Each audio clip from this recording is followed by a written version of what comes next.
What does this grep mean? Is it option A, looks for strings of text and does not limit itself to whole words?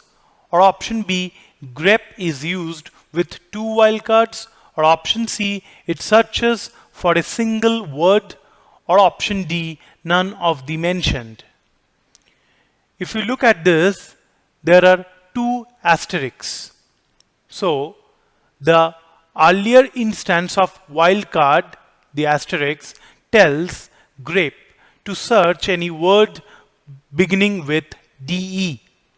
The last use of wildcard, that is the next asterisk, tells grep to search through all the files in the current directory. Hence, our option B, grep is used with two wildcards, is the correct answer.